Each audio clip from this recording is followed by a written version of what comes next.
I'm Sarah Smuts-Kennedy, and I'm the vision holder of For the Love of Bees and the Urban Farmers Alliance.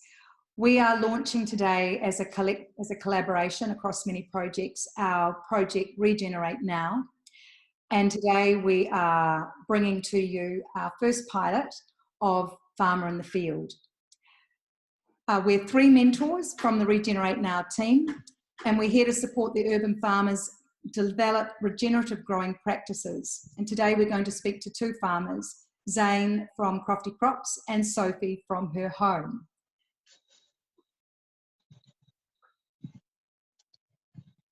Bailey, would you like to introduce yourself? Hi everyone, so Bailey Peryman, I'm down in Christchurch.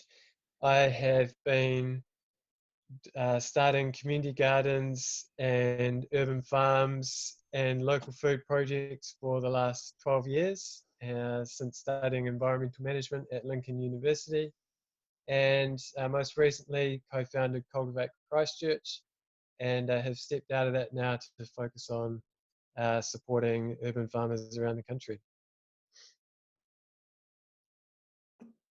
Yeah, my name is Daniel Schuurman. I have a company called Biologics. I'm also a trustee on For Love of Bees. My role in this project is to bring the 50 odd years of horticultural knowledge to urban farming. So I've been involved in this project from its conception, and yeah, it's my specialty is about maximising production and production methods to help mitigate mitigate climate change, so have better ecological outcomes, as well as improving farmer profitability. So today we're really lucky that our first farmer, Zane and Sophie. And Sophie, we're going to start with you. So Sophie, can you introduce yourself? Hi, I'm Sophie.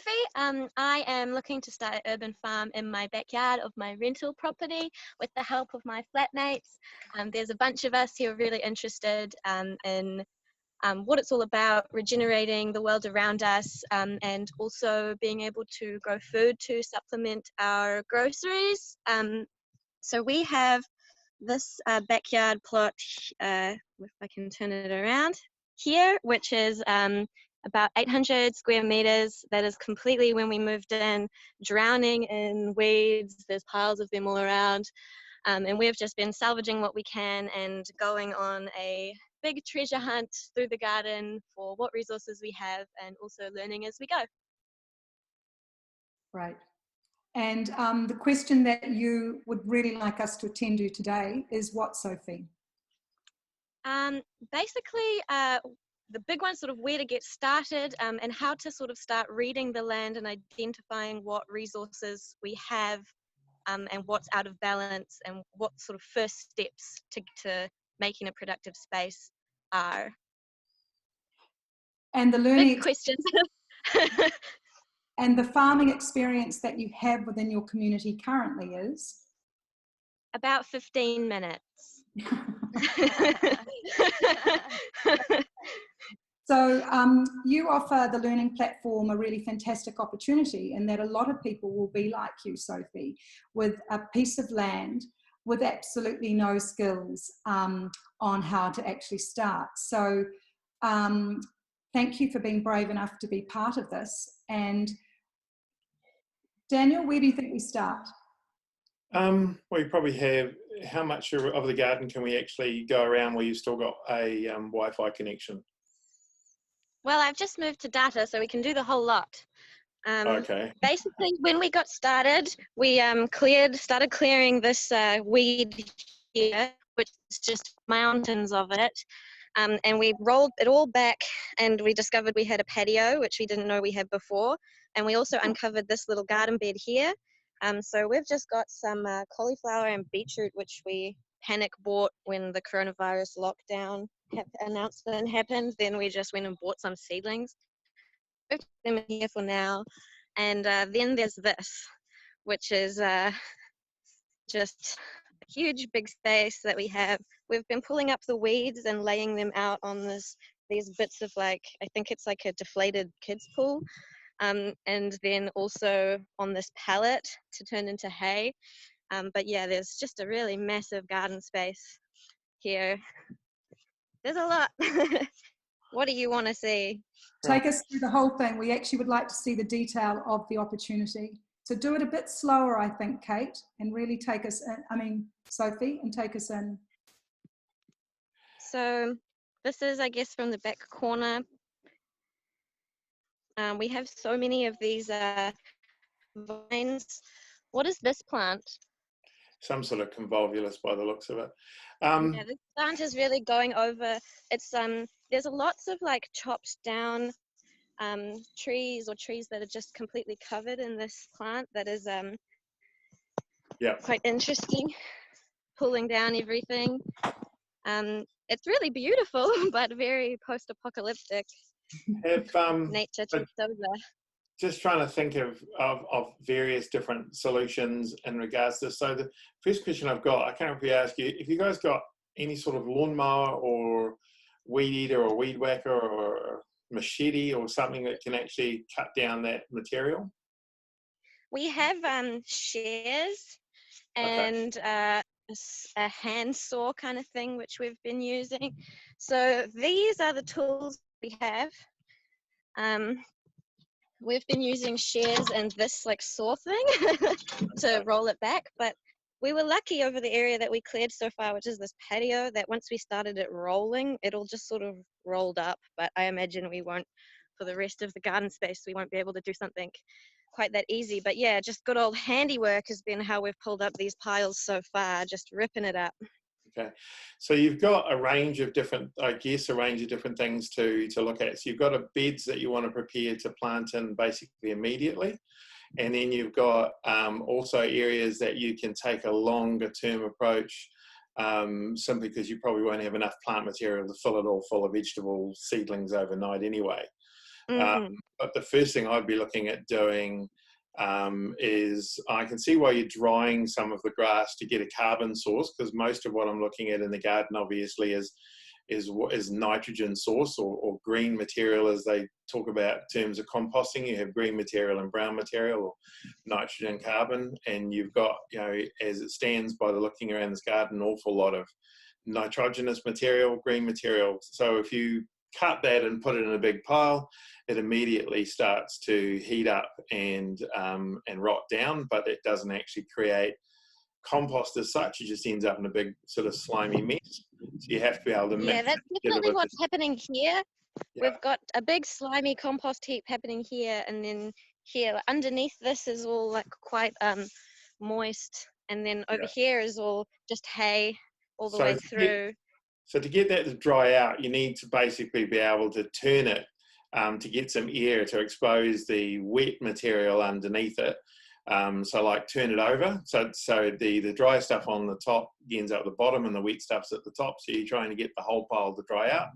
And if you keep that air moving through there, it will eventually dry out. It will, once it's it won't take that long for it to actually to dry out. But the other material that's in the garden, it's all green. You need to basically mix that together after a period of time, together with that the carbon that you're trying to dry out there, which is obviously Kikuyu stolons. The only thing you're going to have to do is that'll have to at some point be chopped up when you put it into a compost heap. Putting it in just as the stolons, the Kikuyu will sit there and be alive for quite a long period of time. It'll take a little while, it'll take a few weeks for it to properly die, particularly at this time of year as it gets colder. But keep turning it on top of that pellet to dry it out, to stop it making a slimy mess. Do we need to rip it up to start that process? One thing that we did start doing over here was that we laid out this tarp over a patch of really weedy area, kind of just hoping that we could kill it off without having to pull it all up. Yeah, so that's kind of the next step you've got. So areas that you can just clean all that grass material off and actually create a place where you can plant is one. But where you actually want to create areas to plant later on, one way of doing it is covering it with something that's going to block all the light out. That's the key. The problem is your blue tarp there, if you put your hand underneath it, can you actually see light through it? So, Yeah, you definitely can. Yeah. So the problem is that won't, where you've got to block the light out for it to actually work. So whatever material you put on the ground is either, the ideal is obviously weed mat because it lets the water through. But the essential key here is blocking the light. So underneath your massive pile of kikuyu there, sitting on top of what looks like cardboard on top of the sheet, probably under that it's actually dying reasonably well, but it won't be dying around the edges. So I don't know, what other sorts of material we can get our hands on, but at the moment that's we were using this black rubbish bag which we split open. Oh, so yeah. I think maybe it'll be a bit better under there. Yeah. But we didn't do that through the whole area, so that's a good point. Yeah, anything that'll cut out the light. But essentially what you're trying to do is probably also the other way of doing it is to remove the green material that you've got. So the soil underneath that is probably actually pretty good. Looking at the massive vegetation that's growing there, I don't think you're lacking for nutrition in the soil. But what you've got is massive. Soil is great. Like we in the area that we did pull up, we were really happy to see it was like soft and brown and all those lovely soil things, not like clay or. Yep. Have you stuck a spade in to see how far that topsoil goes down? Anywhere? No. Right. That'd be an interesting thing to actually do. Sorry, Bailey. Yeah. So on any site, that'd be the first thing that I do. No matter how overgrown it is, I try and dig as far as I can.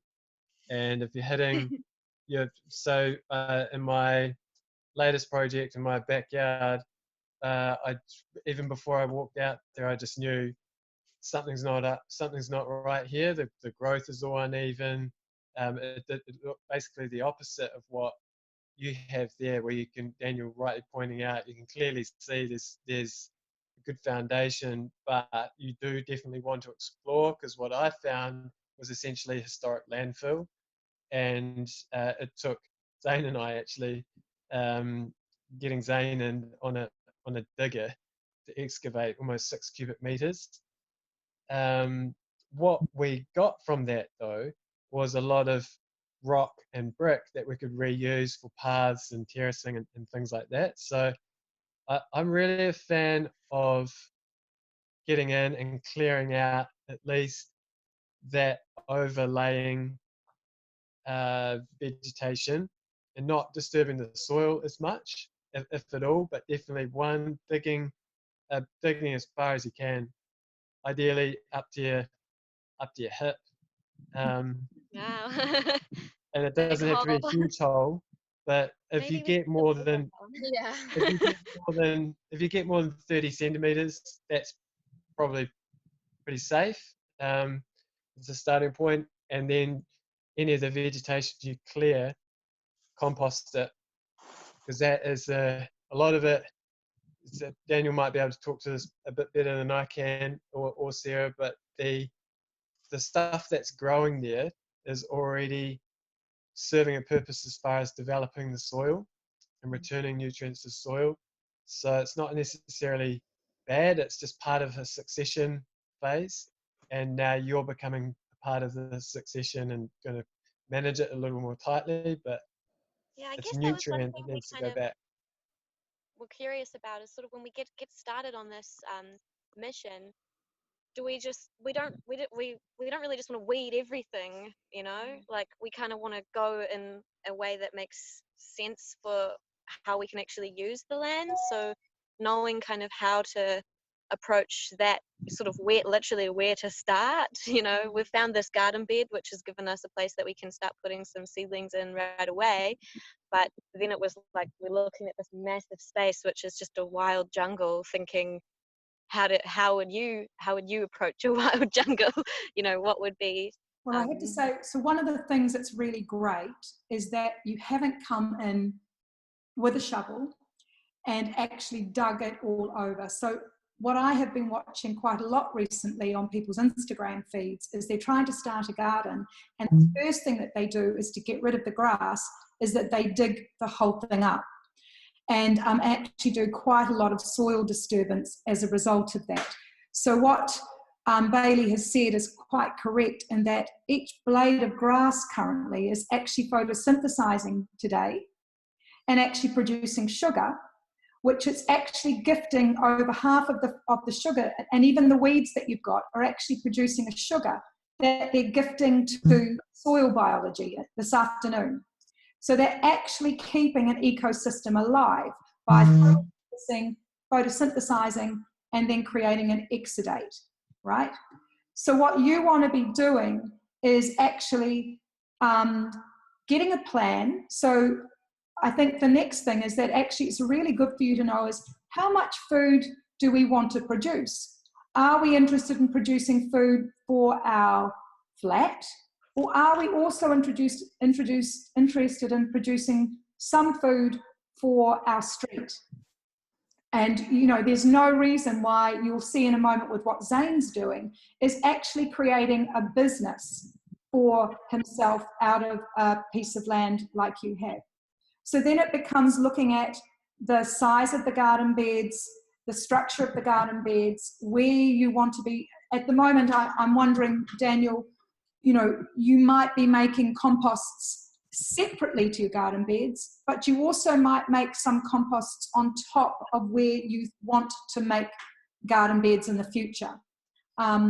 You're going to be needing to look at complexity in terms of, you know, you've got some grass there, and you will have dried grass and green grass, which will become your nitrogen and carbon, but also what other mineral contents do you have? You know, are you eating eggs? Can you powder some of your eggshells into a very fine powder and get that in? What's great is that we're in the COVID moment, no one can move, so we're literally looking at what resources we have without moving. So Daniel, do you want to take over from where I finished there? Sure. Can we get some idea of the answer to the question you asked? So Sophie, what's the plan? What's the ideal food production scenario? Just to feed your flat, or to actually... Well, we'd like to get to a point of providing enough like vegetables for our flat as soon as we can, and then I guess the sort of maybe 3-step approach was like get our flat vegetables sorted, open up our compost bins to the neighbours to start processing their food waste and composting that. And then, you know, with that compost, looking to grow more food for the neighbours and kind of create like a neighbourhood collective. We've got a townhouse on each 3 sides of these properties, and then our house on the other side. So each townhouse has about 4 families in it, and we're kind of hoping that since this garden's right in the middle, you know, we can put a compost bin sort of in every corner, and people can just chuck it over the fence, or, you know, sort of not really even step too far away from their current bin dump system, to put the organic waste somewhere where it can go to use. So yeah, we would like to be doing it for our neighbours as well. And so you have but first point of call is for us. Okay. So 800 square metres, Daniel, what's the capacity of production? Say, just to get you dreaming here a little bit, because what is possible? So what as the Urban Farmers Alliance, our focus is on training farmers, right? And so we want to get you potentially a little bit excited about the income potential of the site. So Daniel, do you want to share with them very loosely, on 800 square metres, they could probably have 700 square metres of production. What would that enable them to do? Okay. I guess when you're talking 800 square metres, we're talking the whole size of the section, right? Including the house in the middle of it. Oh no, just the yard. Just the yard, okay. That's right, just give me something to work with. So generally what we're looking at is around about 15 square metres of what we call bed space. So actual growing area that you're physically going to grow in, not the paths, but the actual growing area. Is that you would produce what we would call the equivalent of a CSA box. So that would be expected to provide most of the What's CSA? What's CSA? Okay, CSA is what they call community supported agriculture, which a system by where people can essentially support a project like yours by buying a subscription to a box of vegetables, and that they ride the highs and lows with the farmer, so that they pay the same amount every week. When there's abundance, they get more. When there's lack of abundance, poor harvest for whatever reason, they basically help bear that cost. The average box value that we work on in the most of these calculations is around $40. And I said usually you can get a really efficient system which can do that on 10 meters, but we use as an average about 15 meters. So your 800 won't be all beds, but let's say we've got 700. So you're potentially going to produce, you could potentially produce somewhere between 40 to 50 boxes a week. Wow. Okay, so you need a box basically to feed the 4 of you in the house. Okay, so you can feed effectively 40 to 50 of, let's use, if we use 40 as a semi-conservative figure, the average value the average value so that's $1,600 a week. That's $1,600. Yeah, I was just saying 600. Yeah, that's a lot. That's definitely two persons' incomes. Yeah. So yeah, there's largely the urban agricultural model that we're talking about here is very much driven by manpower, because so it's quite labour intensive. So generally what we would look at is quite often the production costs usually are in a bigger scale system like this is at least 50%. So it uses a lot of manpower, can employ a lot of people. We base the average hourly rate at $25 an hour when we're working out these things. So 40 boxes would pay somebody, is achievable to be produced by one person, working full time, earning sort of $25 an hour, which is an annual income of $50,000. And you could conceivably achieve that within the space that you're talking about relatively quickly, but obviously that all depends on how many hours and how much manpower you want to actually put in that to get it started. So what we're really needing to do is making, as I said, getting those garden beds, getting some sort of plan where I would start, as well as digging, as Bailey suggested, take a spade out into the garden and dig what we call, basically dig a hole. And see how much topsoil we've got and how much unhelpful material there is actually in the garden in the forms of rocks, stones, and things that are going to inhibit. And you may find, as you've already found, that there's actually some hard landscaping. You'll find remnants of other buildings probably at some point, garden sheds, other things that have been on the property. And working your way around that. But I would basically prepare the garden beds as you go in 2 stages. One is what you've done, which is instantly clear a space you can plant in. Right? And the next thing is then start preparing spaces by covering up areas in the shape. And generally what you want to look at is a bed no wider than around 120 wide, so 120 centimetres wide, and it can be as long as you like. But that sort of is a good working space. And then the path in between that only needs to be about 30 centimetres. So you can see that the vast majority of the area in that is going to be plantable. But you sort of have to think in terms of these strips of beds and how you would lay it out in your backyard. But I don't know how much more time we've got with these guys. We started a little later, so we probably got another, I would say, 10 minutes. What do you think, Catherine? Yeah. Okay, so I think a couple of comments around the plan as well, just quickly. I feel silly for saying this, but north, where the sun is in the sky, is really important for the way you orientate the overall layout of the beds. And you can see there's some slope in that site as well. Have you been to the OMG site that Levi is the head farmer at? Yes. Yeah, so Yeah. really good example of how you lay beds out on a slope, and then it's about trying to angle that so that you can maximize the sunlight and the evenness, so the distribution of light across the beds as well, so you can get even, yeah, it's maximizing orientation towards sun. It's more critical, actually, that Bailey is less critical in Auckland than it is in Christchurch. I mean, I'm based in Blenheim, having lived in Auckland for all my life. The last 4 years I've discovered your orientation of the sun in the sky is much more severe in the South Island, so that the variation, so your importance of orientating a bed north-south or a greenhouse north-south to get the even distribution of light is much more critical in the South Island than it is in Auckland. Okay, so that highlights a really important point about context. Well, yeah, totally. Yeah.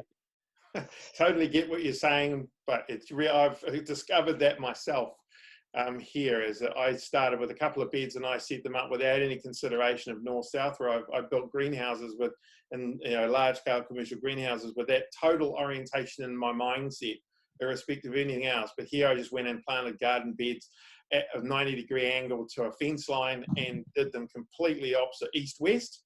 And all of a sudden you can't put anything too high on the north side, because during winter it just doesn't get any sun on the south side of the bed. And that's only a 120 metre wide raised bed, which would never occur in my experience in Auckland. So I think it will be kind of important. Oh, sorry. I think it will be kind of important for us, as we have, we're just on the dirt, but there is sort of 2-story or 3-story buildings on all three sides of us, and then our house on the other side. So I do think we are going to have to be quite conscious of how we are laying out the beds, and especially types of different plants and things. Yeah, so what you want is any sort of infrastructure like compost bins and that sort of stuff, really good around the outsides. The growing area is going to be much more focused in the middle, where you've got the least amount of effect from those shading in the buildings. So that was going to be the next thing. Yeah, you've got to look at where that sunlight hits the ground. And in winter, obviously, there's going to be a difference to summer. But you've got to look at where you're shading. And later on, you'll work out that some plants like that early morning shade, others don't like that at all, and you'll work out over a period of time where to plant things. But orientation of things like beds and layout at the moment is about sort of maximising your space and using the best areas for growing. But that's going to take a bit of investigation at this stage. I said firstly with a spade, and then a bit of a sit down with a... Considering the size of our lot, should we be maybe doing a few holes, or should we just dig a hole right in the middle? Yeah, I mean, I guess there's potential for you to shove a spade. I mean, what I've done here, where we've got areas with lots of rock that are only half a spade depth, and other areas we can push a spade right in. You don't need to necessarily dig holes everywhere, but just standing on the end of a shovel to find, or a spade, to find out how easy it'll penetrate the soil, will also give you some idea of how hard or compacted an area is. If you've got somebody, a full-grown adult, jumping up and down on a spade and it's not going into the soil, right, it's a challenging area to grow plants, right? You're probably on a path, an old driveway. If someone stands on a spade and it just goes right in, up to your feet, you're in a good area to plant. So that's a relatively simple way of testing that. That's been our joy to find so far, is that the soil is really soft and we keep turning up worms and big brown soil. So that's been a real joy to discover on this property. So we're going to run out of time, Sophie. So what I suggest is that you actually have a look at a couple of aerial photographs. OMG is a really good one. And actually have a look at the layout plan. And as Daniel said, 1.2 metres wide, and as long as you like, is really the growing system that we encourage you to look at. Actually draw a plan, stake it out so that you can actually get a sense of what that means in terms of, you'll start to get a visualization of it, and then actually start with the different techniques that you've got. But the next thing that you're going to need to do is to actually grow seeds. So I want to ask you, do you have any seeds? And can we can we organise you getting some seeds? And also in terms of inoculating your seeds and starting to just grow some seeds in pots so that you've actually got stuff coming on, because you're actually going to need to start looking at crop rotation. And the other thing, in terms of the areas that aren't so good, you can start to look at doing cover cropping. So it might not be that you get food into everything, but mustards and lupins and broad beans, things that are relatively easy to get growing at scale, are going to help you condition your soil ready for other things. Who would like to speak to that, Bailey or Daniel? I think mainly that was the other point I was going to raise. I was going to ask where you get your seed from. Start with the things that you maybe have grown before, or that you would like growing, you would like to be growing to eat as well. And don't expect too much. Don't expect too much from yourselves too soon. You're off to a fantastic start. I think the vision of how to connect with your neighbours is beautiful. It's what it's all about. And it seems like even just from an initial view and what you're saying about your initial surveys, you're on a fairly good spot there. I hope that continues to unfold nicely, and I can only just wish you the best. Good on you for taking the step, and I'm really stoked that we can be here to support you. Me too. I feel really happy to have this mentorship. It makes me feel a lot more confident in the ability to face a big challenge like this. In the past, I've had landlords which do not permit us to do gardening, but because this space is so wild, then we have been given all go ahead to play as much as we like and do whatever we want by the landlord. And we're plan to be in here for minimum the next year, probably the next 3. And what we'd like to present to the landlord is essentially a bit of a business case on another way that this property can be developed, more than just additional townhouses in this space. But I was really interested to discover that properties that were next to a park are valued at 30% more. And so what that would look like if we had in the middle of all these townhouses, a big shared urban green space that was both productive and beautiful. So that's kind of my vision for this backyard. Cool. So Sophie, I encourage you to start your plan, and then when you have got yourself to a next stage, we'll look at booking you in again for another mentoring session. But obviously we have the WhatsApp channel. We are really starting to streamline that platform. It will no longer be for networking, but really just for farm mentoring. So yeah, good on you for stepping up, and I really encourage you to think about the entrepreneurial opportunities of this. One of the things going forward is unemployment as a result of the COVID moment, and you really have an opportunity to start to transform that situation for yourselves. Daniel, is there anything else you'd like to say before we complete with Sophie? No, it's really great to see you guys enthusiastic about tackling that jungle that's out the house. Don't be too daunted by it. It'll, I'm sure, and you'll have it looking like a true urban farm in no time at all. And just sing out if you want any other information or advice. Through the WhatsApp channel, and hopefully we'll be able to come back to you in another month or 2 and see how you progressed. So do you think that I'd have something that looks like a market garden in a month? That depends on how much work you're going to put into it. Yeah, it depends on what you can do in a month. The answer, Sophie, I love a challenge. The answer is yes, and teamwork makes the dream work. Yeah, the answer is yes, but the likelihood is that it will take you 3 to 4 months. But literally, if you put your if you actually do the work, you could be generating an enormous amount of food to feed your street within 4 months. Wow, awesome, amazing. So we're going to sign off from you now. Thanks for being part of our pilot Farmer in the Field. We'll talk to you soon. Awesome, ka Thank kite. you, Thank you guys. guys. I highly recommend that you watch the mentoring session we're about to do with Zane. Zane is somebody who has done what you are dreaming of on his site, and he has had a vision for what his site could do for his community that's very similar to yours. He has been networking with people in his local hood and actually inspiring a lot of other people to take action. So please stay with us and enjoy meeting Zane. I'll just start with my backyard where it all started. So originally I just built my edge garden around the edge, which I actually just took all the boxing off.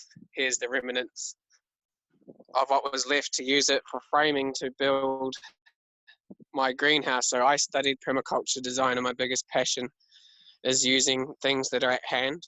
And I wanted a bit extra growing space, so I thought it was kind of stupid having boxing on the edge when I could be growing on that hillside. So I just I did this all yesterday by myself.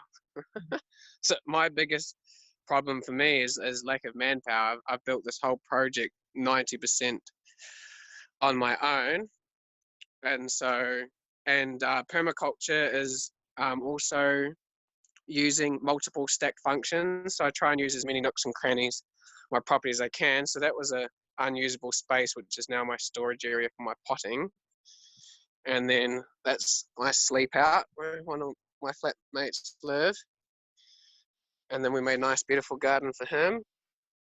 And then in here we have our woodshed, which is going to end up a root cellar at the far end, so we can store our own produce, which I was inspired by one of the Happen Films videos by a guy on 500 square meters who pretty much produces everything off there. And then this is our social area, and this is going to be our biochar producing pit. And then we're also going to build a clay pizza oven above it for cooking as well. And some stage later, we're going to put a shower and a compost toilet down in the back corner over there. And then down here is our zone 5, our wilding forest area down the side of the house we can't use. And soon this is going to be our chicken coop, which will go right the way down, and that gate will come out, and that connects to our fence. And we're going to put compost over this concrete and have chickens here and use them. They will have a nice wee habitat here and help sift through the compost for us. And then we're also going to build shelving along each side for shelving to grow natives in here in a shade cloth above. So we're stacking our functions down there. And then this deck is at some stage going to become another greenhouse conservatory that will help heat our house by storing heat on that's our north just there, and so our east and west. And so we will end up producing our home seedlings in there and whatever else we can maximize out of the property. And so here is our washing area in a quite sort of useless part of the courtyard. We built this washing bay, and I made foldable tables, so that moves out the way so I can still have access into my garage where I store gear that we use to take to market and other farming gear. And then I just made a sink by using my garden tap and this little fixture. And then into our garage we have our potting area, and so we have all of our pots stored underneath. And over here we have a sieve, because the potting mix has a bit big bark fines in it, but it's nice, cheap, certified organic potting mix that we get from Intelligross that sits here now, was out there, but in the rain it gets wet. So I now put it in here. And beside us we have a seed cabinet. So we're starting to collect seed and store it alphabetically. Got my compost temperature gauge, my shelving area with all my different seed types, tools for the garden, and then we got this wee fridge for $60 on Trade Me. That was a lucky score so that we could put our produce in here the day before we go to market. We harvest on a Friday before the lockdown, and then we'd go to Littleton Market, which is a local market to us, on a Saturday. And then now that it's winter, I just built this germination cabinet, so I'm using a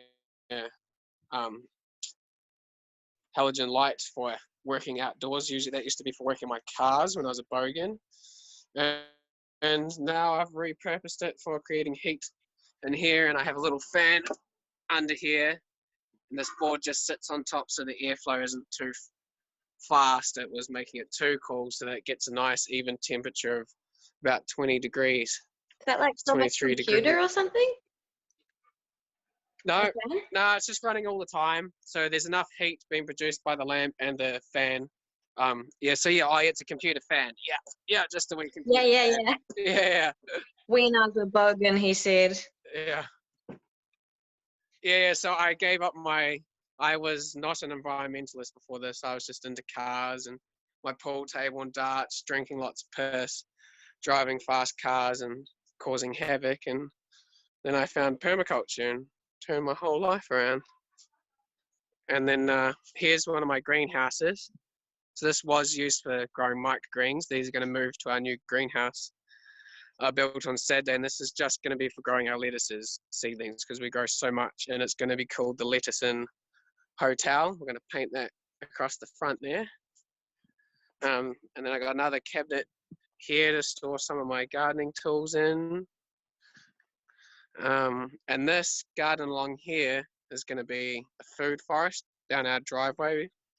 A lot of these trees will end up coming out one by one, and they're going to become espalier fruit trees. I'm going to put biomass plants like comfrey and tagasastia and willow and stuff along there to produce nutrients for our farm. And then now we're out the front where the farm is, and here's the new greenhouse I just built. So next week I'm going to be using these pallets off that trailer to make me shelving for here. So I used to be a builder and roading construction before the farm, so that's my main useful experience. Wow. I'm not that great at growing things yet. I'm quite good at designs. Still not very good at admin, so my biggest struggle with the farm is actually making an income. But I've worked out I can produce $800 worth of stuff a week out of this 100 square meter farm, the 3 greenhouses, growing microgreens, salads, and now adding in root veggies and stuff to produce a veggie box and the seedlings, and which I break into categories. So these lettuces are now going to move over to the other greenhouse so I can produce with them, but I've broken it up into scissors, roots. Can you guys still hear me? No, head back to towards your house a little bit more, mate. You're breaking up a bit. Yeah, I forget. I lose reception. Is that better now? Yeah. You can hear me again? Zane, Go. what Yes. So in there we... yes, go ahead, Sarah. So what I would like you to do, Zane, because one of your questions is around how you transition from producing lettuces to producing a CSA box, which is obviously going to have. So I'd really like you to slow down again. Thank you for such an excellent tour, and actually show us the garden beds themselves and the kind of planting structures that you have, the width of your garden beds and what you have in. Okay, so they're roughly 700. Maybe I've put a bit of fresh wood chips, so they're probably 600, but I can move that. And so I've started to add in, this row's got some radish I've added in. This side here, kale. I'm starting to do kohlrabi along spacing, and I'm planning to do like broccolis like this as a top story protection plant through winter, and I've just set up these trellises for peas to be nitrogen fixers, and I'm also going to start growing clover along the sides here like Levi does as nitrogen fixers as well, and I'm growing chives in amongst the radishes and onions as well. I'm starting to plant. I got chard, so I grew chard really close together to get it as a baby leaf, and also I had some chard over in this garden as big leaf, but it wasn't very popular to sell at market, so but it might be different in the CSA box. And so I got my big kale plants here that are like 4-5 months old, and then here we grew basil and spacing to be the tallest stratosphere plants with rocket underneath, and I'm thinking about putting lettuces in amongst it because there's lots of gaps Okay. through here. Okay, if we just hold there for a second, Zane. So the when you start talking about, you know, your change of potentially looking at how you're growing things and the crops that you're growing to suit a CSA box, but you know, we can talk about that a little bit in the meantime. But in a little while. But the first thing I'm noticing here at the moment with this particular layout is that your percentage of path to bed space is not really giving you the best use of land. Basically, essentially, you've got too much path. You're almost 50-50 bed to path. Whereas you really want to actually be the path space to only be about 25%. Right. 75% of that area actually wants to be involved in growing the food. So from the point of view of looking, because of what you're going to change from sort of a lot of baby leaf lettuce type products as well, is that the wider beds make much more sense.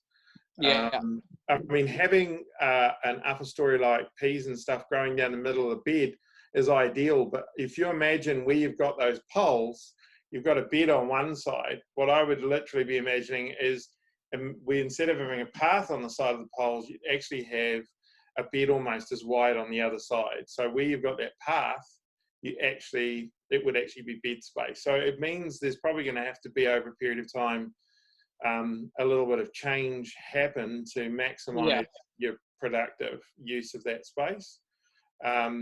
I mean, I really like your mixed plantings of stuff, which is really good, you know, about supporting the biodiversity in the soil. There's some really good mixes going on there.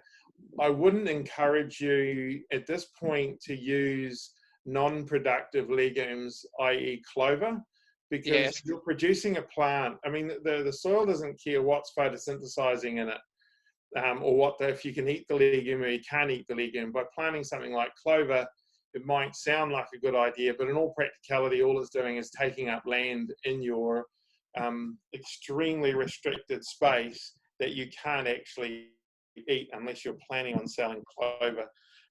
You know, but I haven't come across that, so I always stand to be corrected. There's always some people going to eat something they don't expect, but I don't think that's what it's for.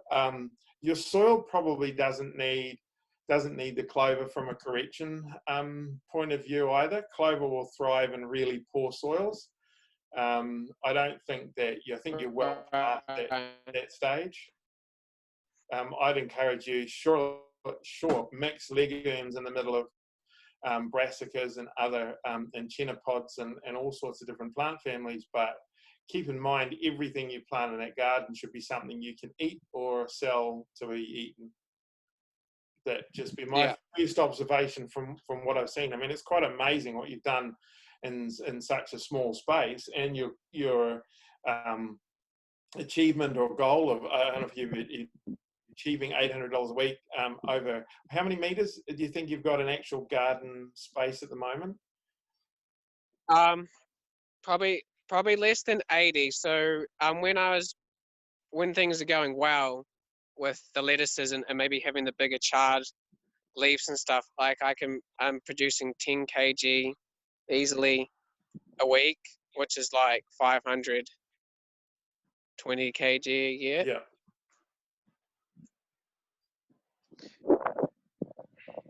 And then, so at some stage, I'm planning to add fruit trees as well to here, because I started to look at some tropic farming and I want to build an ecosystem and grow biomass plants as well, but I'll do that around the border edges, not in the garden. I have beneficial gardens around the edge. Daniel, I think the key thing to factor in here is Zane. I know Zane's context. I've worked in his garden a fair bit, and that $800 figure, Zane, correct me if I'm wrong, but that's including some of the seedlings that you're producing. So it's utilising additional infrastructure beyond the 100 square meters. Yeah, sure. I realised you were selling seedlings. I know Zane frozen. Yeah, probably like, I think it's like 200 a week, 250. And the microgreens now, with the new greenhouse, I'm hoping to produce 200, 300 a week in microgreens, and then the seedlings producing 400 a week. But obviously that will stop between the months of May and July. People aren't going to be putting seedlings in the garden.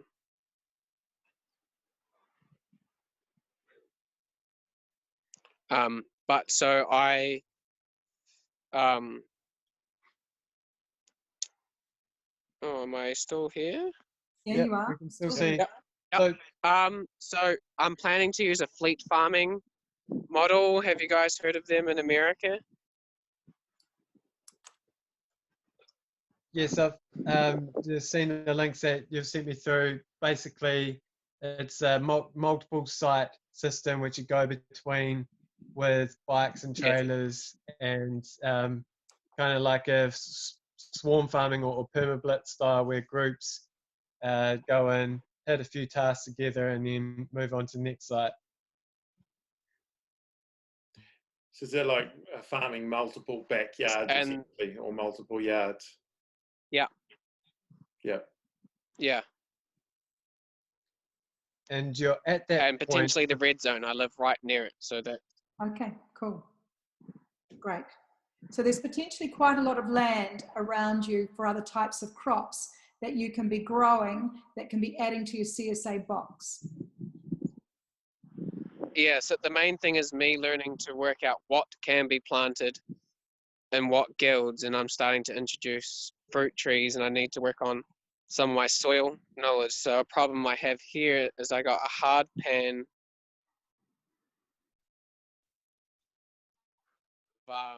there was like 400 of topsoil here that they put on the property to make the lawn. Otherwise, it's all just sand. I've dug down over a meter, and it's just literally beach sand underneath where I am here in Wainoni, and I'm not sure why I have this hard pan between this compost on top and the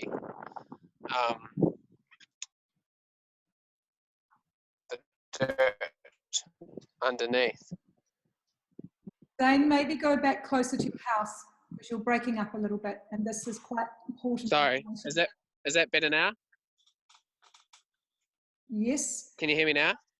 Yep. So what you're saying... Yeah, so I've got a hard pan happening. Oh, yes. Carry on. So what you're asking, and I think Daniel's the person who can really speak to this, is that you have particular challenges with the type of soil system that you have. So can you describe exactly what you are working with, but also how that looks in terms of the growing substrate that your plants are sitting in? Cool. So I got inspired by the whole syntropic farming model and stuff, and then putting the layer of organic matter and the lasagna garden method is what I've copied here.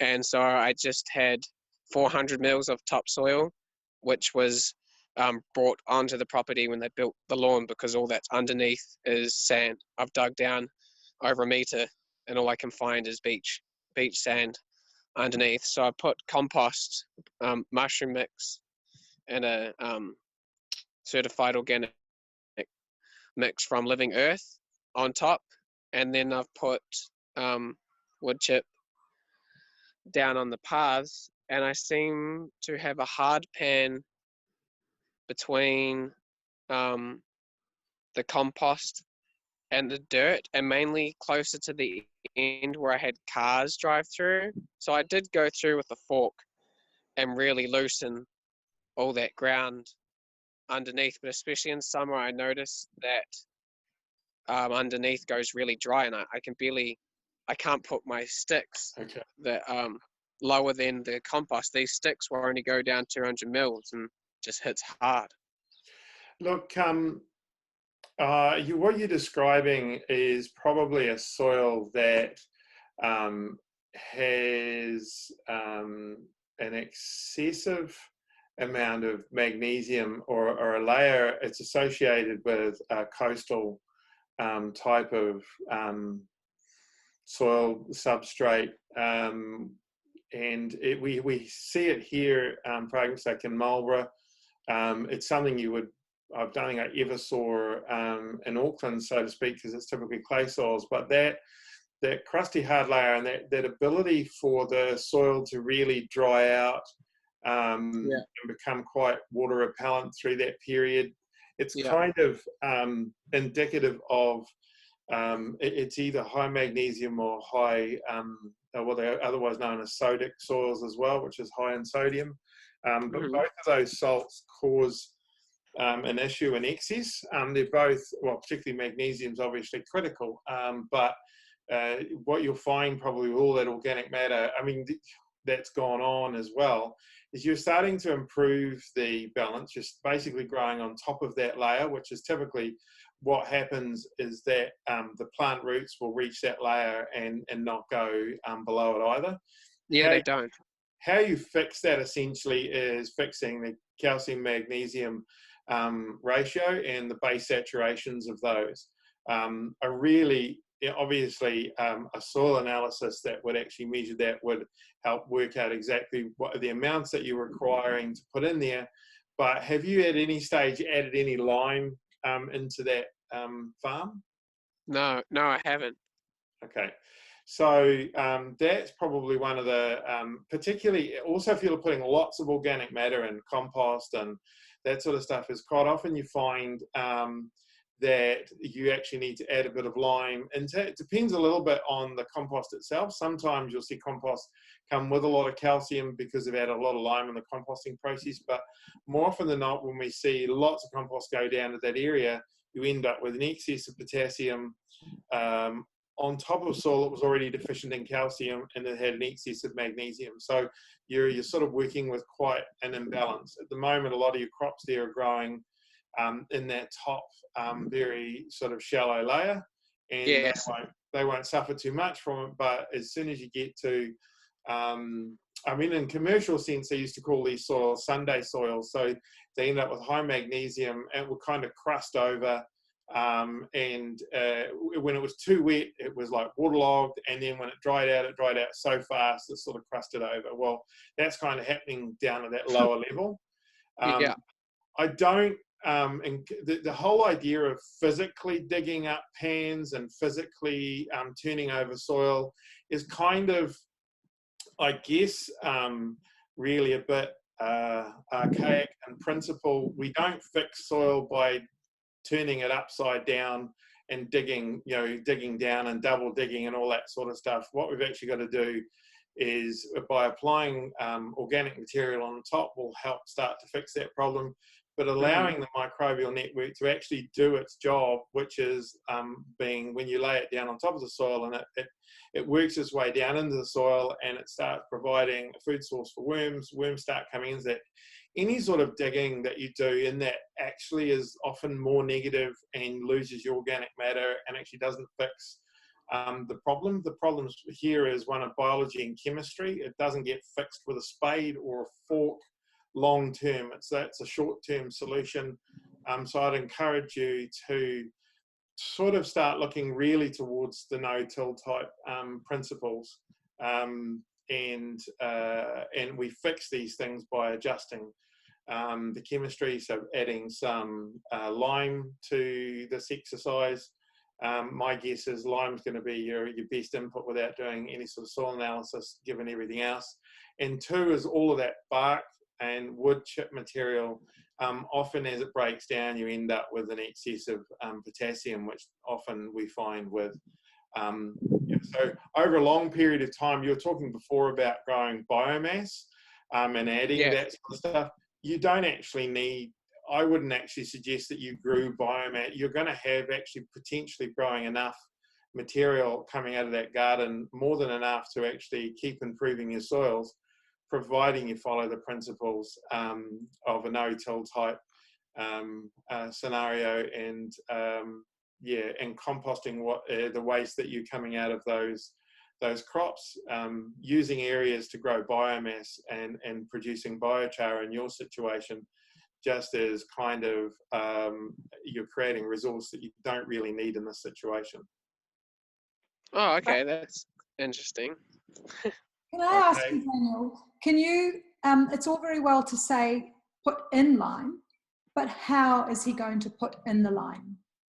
What I would do is every time we turn a bed over, there's going to be a point where there's nothing in a bed space. As you've complete, like when you come to completely turn a bed over, that's when I'd be adding in probably a handful of lime per square metre as a rough guesstimate here.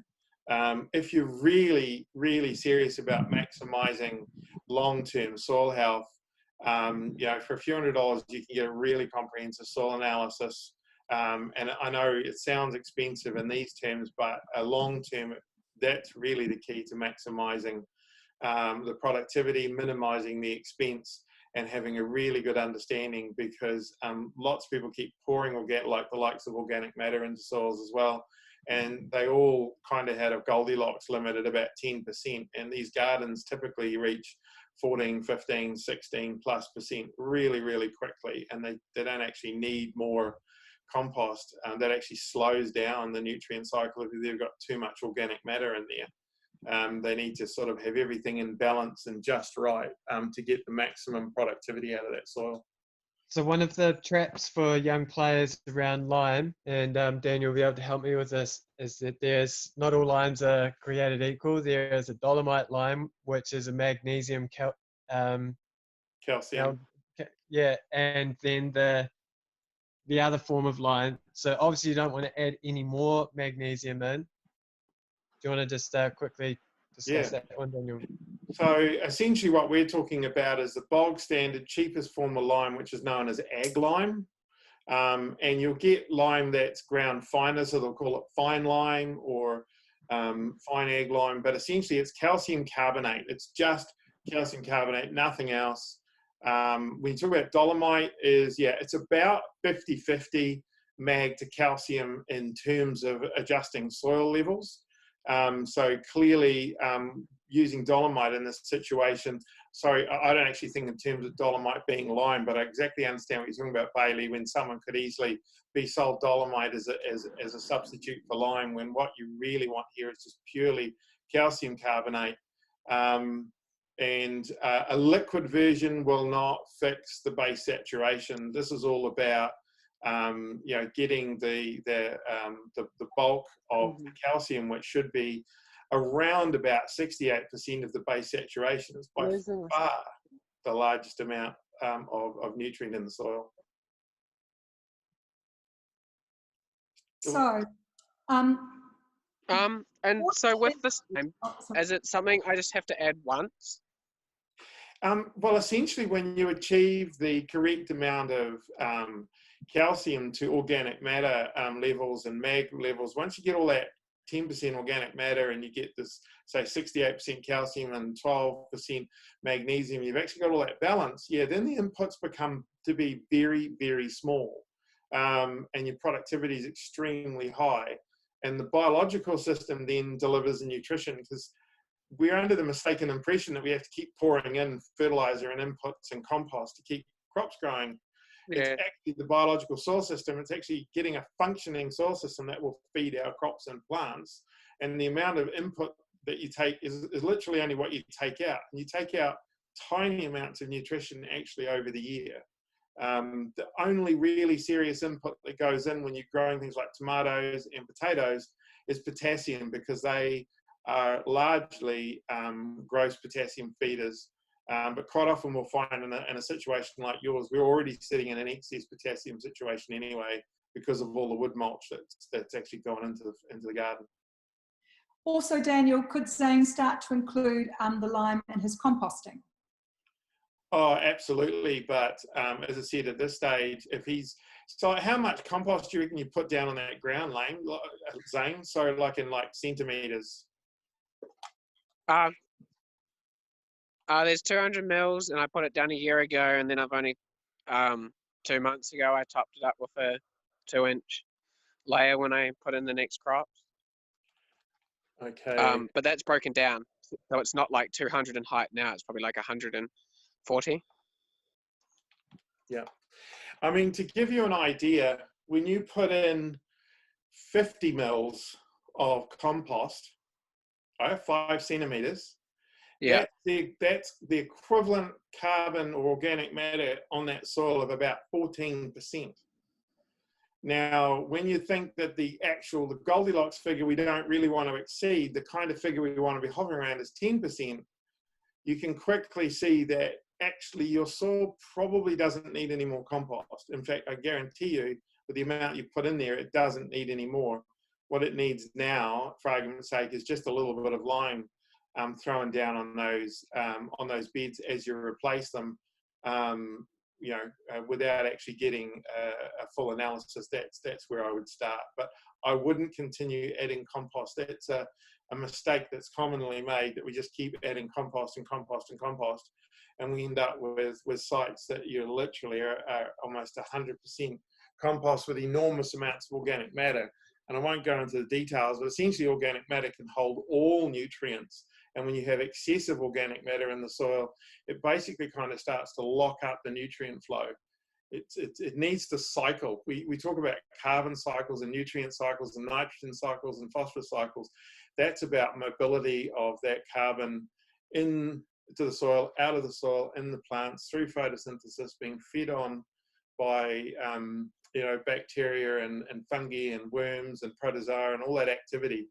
That's what we're trying to find, is that absolute active system that we can actually, quite often I see with excess organic matter, the nitrogen cycles are often really quite poor because it's simply not moving. It's just like sitting there all locked up and not achieving the growth productivity that it should be.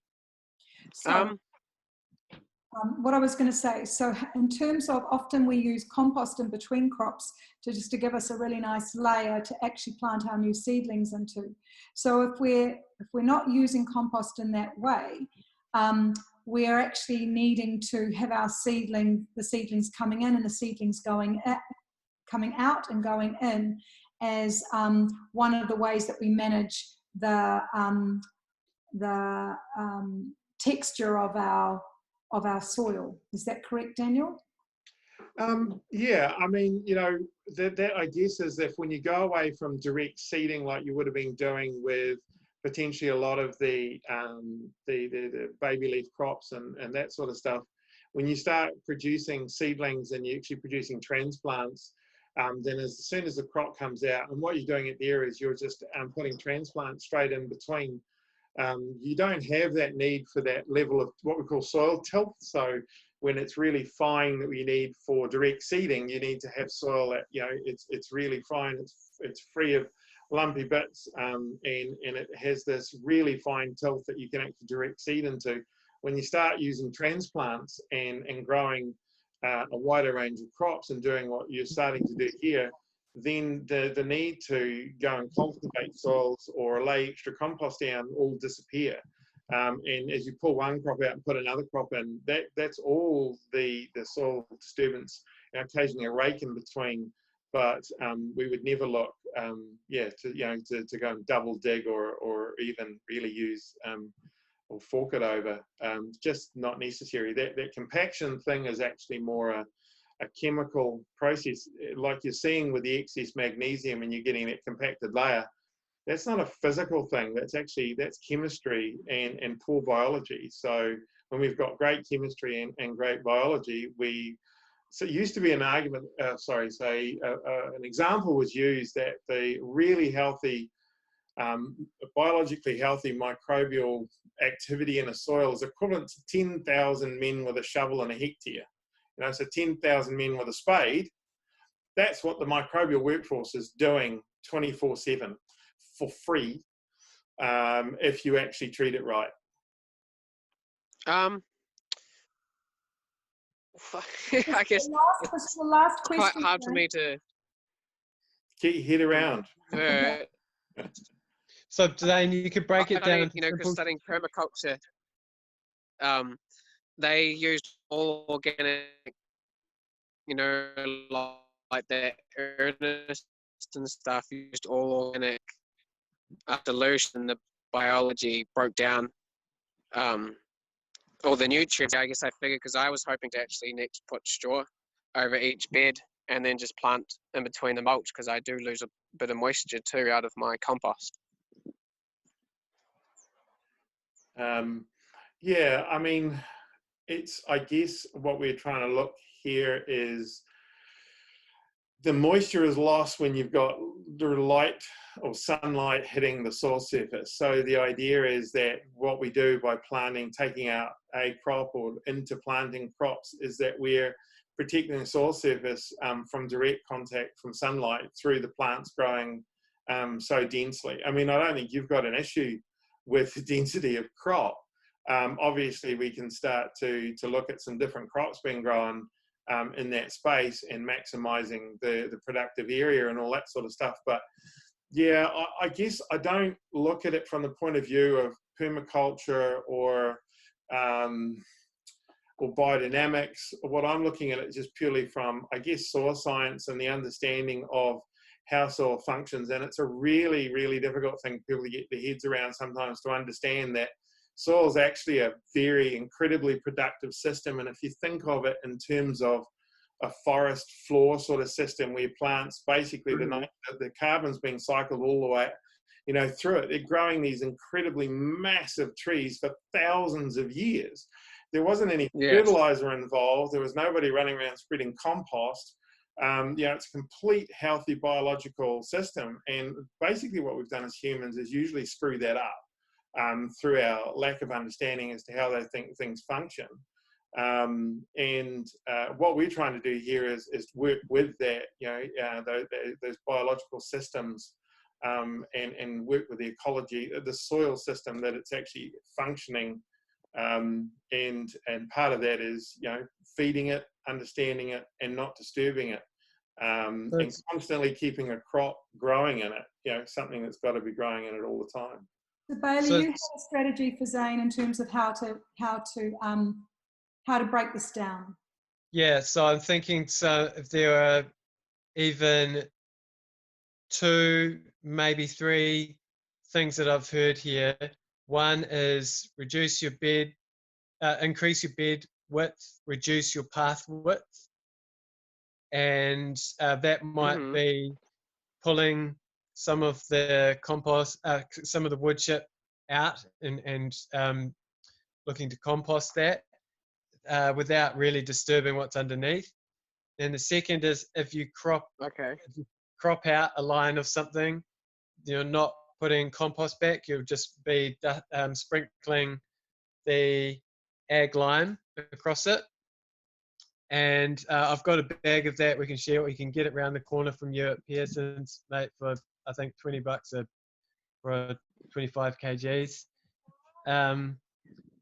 And anything else, Daniel? I think mainly it's just 2 things: reduce the bed, reduce the path width, and there was another thing. Can I clarify? It's not reduce path width; it's you reduce paths. So you need less paths, more beds. So at the moment, if you've got like, how do I work? paths, what's that? I guess the only thing is, like, being quite a short person, it's, you know, my Zane, working. show me your feet. Yeah. You see, they aren't the size of a tractor tire, and they don't look like you know, a giant's foot or anything. I actually encourage people. I have no problem with people sticking a foot in a bed. The people Right. are terrified of compaction. It is just I don't know how you describe it other than anything other than an old wives' tale. You can happily. I have no problem with people stepping into a bed or in between plants to reach over and that sort of stuff. It just, you just don't have that level of effect because you're stepping into it. You're not walking up and down it, but you certainly. I understand what you're saying from an accessibility. It's more I'm worried about that. Yeah, I'm not worried about it. Once I increase the bed, my only stepping place will be in this will be plants. Yeah, except for you work from both sides of the bed, right? Yeah. All you've got to do if you get down there, I usually find that we can reach across 600 actually relatively easily. And so if you've got 600 on either side, you're working the bed from both sides rather than just one. But I mean, I've had guys increase their bed widths to 1.5 meters. Yeah. And actually run, you know, so double the normal 750 and work with that without any trouble at all. The only reason we drop it down to 1.2 often is because that's we're in larger scale stuff using a mulching mower to change beds really quickly. So when the crops had finished, we just basically mulched it all up, left it in situ, and immediately on the same day planted the next crop in. And the mower happened to be 1.2 wide, but raised beds 1.2 is usually about the max sort of usable, workable width. But I like having 1.2, having the crop in the middle, you know, growing up, whether it's corn, you can grow in the middle of a 1.2 bed. You can grow beans and peas and tomatoes, you know, capsicums, cucumber, all that sort of stuff can grow up in the middle, and you can have 600 either side of that being utilised. It just means, yeah, essentially less paths is really probably the biggest change you can make. And as Bailey said before, instead of adding more compost every time you turn a bed over, at this stage we do an application of lime as a once-off thing until we've actually got some more accurate data to work with. So the other thing that Daniel mentioned is not using cover crops that are not edible. So really looking at anything that you want in terms of biomass is actually food production. It's actually part of your food production system. So where I'm thinking, Zane, is that we've probably come to the end today. I want to congratulate you on this incredible farm that you have produced. I know that Sophie and her team will be looking at it going, woohoo. And what's really exciting is about actually being able to fine tune what you're doing and get you to the next level of production. That's going to enable you to, you know, take your business to the next level. I think what would be really helpful is potentially using the WhatsApp channel to have a conversation with Chris and Levi about how they're actually planting in their 1.2 metre beds. And then we look at probably in about 3 weeks coming back and touching base with you again. Was that useful for you, Zane? It would be really fantastic if you could just actually tell the people who will watch this what it is that you got out of today. I guess actually for me it's going to be a little bit difficult converting the knowledge. So it's quite interesting learning about the soil science and not constantly adding organic matter, and yeah, being able to use my space a bit more, and that I probably don't need as much path. It's probably a bit more aesthetic than anything. So yeah, I'm quite excited at the thought of putting more plants to add into the system. Well done. Look, thanks very much. I think it's been really fantastic, Zane and Sophie, you joining us today to help us test out whether or not we could actually mentor a farmer in the field through a remote system. And I'm feeling really hopeful that we've started something that's going to be fun and also extremely beneficial, not just for yourselves, but for other people who want to watch.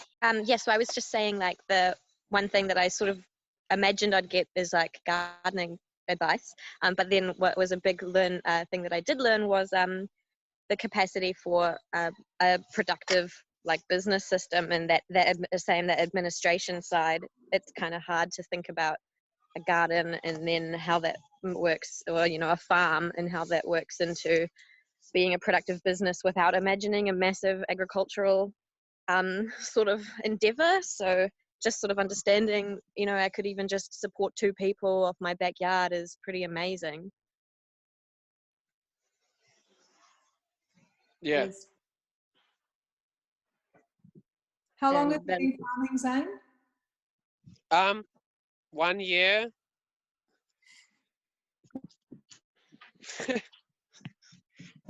Yeah, growing food. First time 1 year. And I had read some permaculture knowledge, so I've had 2 years of studying systems design and become very passionate about that. Ecology isn't just food, it's how our cities run and how we work socially and economically. All these things are interconnected. Right. Well, I just want to thank the team. I think that's probably, I know that my concentration span is now waning, but thanks heaps. I'm really looking forward to doing a reflection on this and seeing what we've learned out of today and how we can, really build this model of teaching. Is there anything else you guys want to say before we head off? And I'm meaning Bailey and Daniel. Not really, other than just thanks everyone for participating, and go well. And what's been said a couple of times, but make use of that WhatsApp channel and find your buddies and share the challenges that you're having. Pictures help a lot, and may the gods bless your gardens with bounty.